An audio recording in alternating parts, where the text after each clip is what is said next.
Em quarto lugar, não quero deixar de chamar a atenção para um ponto que para nós é determinante e que tem a ver com a equidade entre Estado e cidadãos. Foi hoje adiado mais uma vez, e eu não posso ignorá-lo, quando estou a apreciar um orçamento que vai ser votado dentro de pouco tempo, foi adiado mais uma vez o projeto de lei do CDS que obriga o Estado a publicar as suas dívidas. Eu dei o meu acordo à publicação da lista dos contribuintes na net, desde que o Estado publique ele próprio as suas próprias dívidas em igual meio. Porque é isso que eu chamo uma relação equitativa entre o Estado e o cidadão. E, portanto, esta questão não é menor.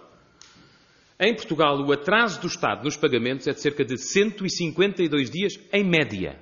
Na União Europeia, a média é 68 dias. O Estado português paga tarde, paga mal, paga com dificuldade e muitas vezes com má cara. E, portanto, esta matéria, sujeitar o Estado às mesmas obrigações que ele exige ao contribuinte, é para nós uma questão determinante. Ora, o Governo não só está a fazer tudo para adiar a votação do projeto do CDS que o obriga a publicar as dívidas, como, um pouco à pressa, inscreveu no orçamento uns parágrafos a dizer que estão a pensar num programa para dotar a administração de prazos de pagamento nas suas dívidas. Enquanto o projeto do CDS é clarinho como água, o Estado deve, a dívida vai parar à internet para que os cidadãos saibam quem deve a quem, os parágrafos que vêm escritos no orçamento do Governo são verdadeiramente guterristas. Não há um único número, uma única meta, um único objetivo, um único compromisso. É só paleio, como se costuma dizer. Ora, nós queremos dívidas pagas em tempo útil aos cidadãos e às empresas, porque quem tem créditos sobre o Estado, muitas vezes, é severamente penalizado na sua vida económica. Em quinto lugar, gostava de chamar a vossa atenção para a credibilidade de algumas projeções. Não vou entrar na discussão sobre as projeções do FMI, ou do Governo, ou do Dr. Vítor Constâncio para a economia portuguesa. Tomara que o cenário mais otimista se realize, embora o cenário mais otimista é um cenário que nos deixa muito longe daquilo que, em termos das necessidades económicas de Portugal, nós deveríamos crescer. Portanto, não vou entrar nessa discussão, o tempo a resolverá. Quero apenas dar-vos aqui 4 exemplos. Este orçamento é feito com base na previsão de que, do ponto de vista dos juros, a taxa da Euribor vai descer meio ponto no próximo ano.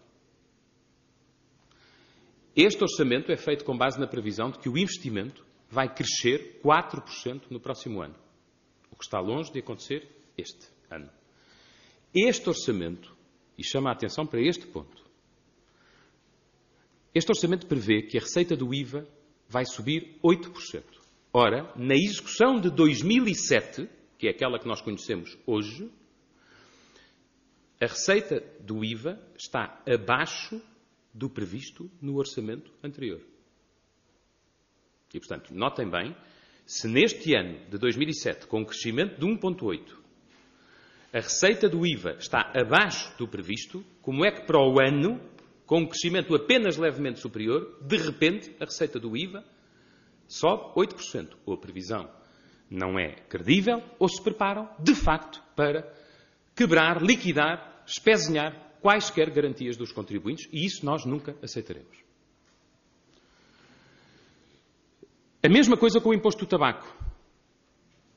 Como sabem, a receita do imposto do tabaco este ano atingiu um tal nível do ponto de vista da pressão fiscal que parece, ao que dizem os técnicos, já estar a favorecer abertamente o contrabando e, portanto, acaba por ter um efeito perverso, perde-se receita. Portanto, a receita do imposto do tabaco para este ano, 2007, está abaixo da cobrança prevista no orçamento. Mas o mesmo Governo prevê para o ano uma subida da receita do imposto do tabaco de mais 7,9%. E chama a vossa atenção para este ponto. Finalmente, também gostava de chamar a vossa atenção para o facto de a despesa prevista com a aquisição de bens e serviços sofrer uma vertiginosa mudança de mais 14,2% em 2007 para menos 2,2% em 2008. Veremos. Estamos apenas a discutir a fundamentação e a credibilidade de algumas projeções feitas no documento do Governo. Também a este propósito, o escrutínio na especialidade do orçamento permitirá verificar algo em que a resposta do Governo é verdadeiramente redonda. O que é que aconteceu com as despesas e as receitas das Estradas de Portugal S.A.? E isso só no escrutínio técnico na especialidade deste orçamento. Chamo apenas a vossa atenção. Como todos sabem, as regras do Eurostat são claras.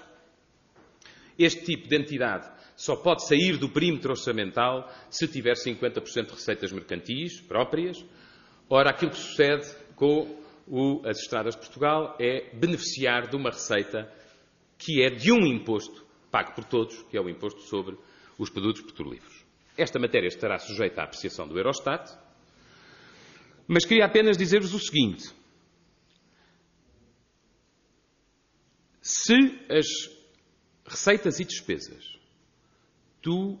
das Estradas de Portugal S.A. estivessem orçamentadas, então a despesa ficaria nos 45,4, a pressão fiscal ainda subia mais, para os 36,7, e seria absolutamente indiscutível que a consolidação financeira é apenas feita do lado da receita. Esta matéria não só pode vir a alterar a vida deste orçamento, porque está pendente de um parecer do Eurostat, como, lembrar-se-ão, quem com tanta arrogância criticou as fórmulas orçamentais de outros governos, é evidente que retirar as Estradas de Portugal do orçamento, do perímetro orçamental, não corresponde às regras que estão definidas.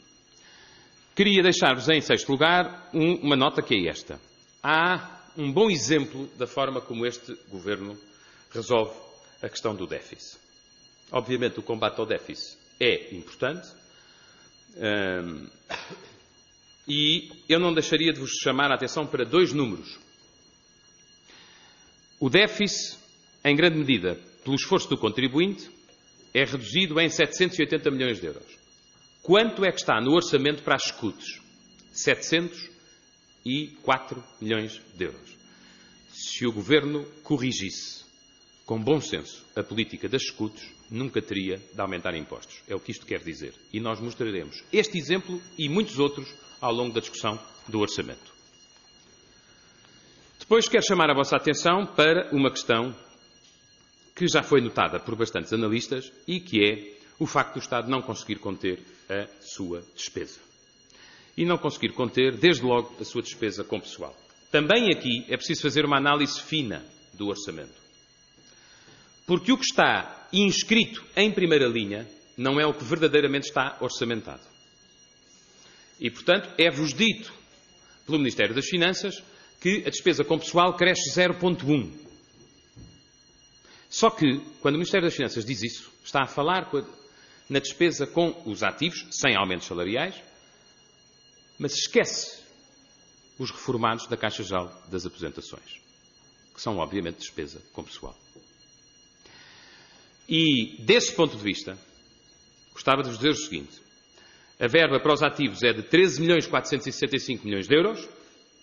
A verba para o sistema da Caixa Geral de Aposentações cresce de 7.266 milhões de euros para 7.697 milhões de euros.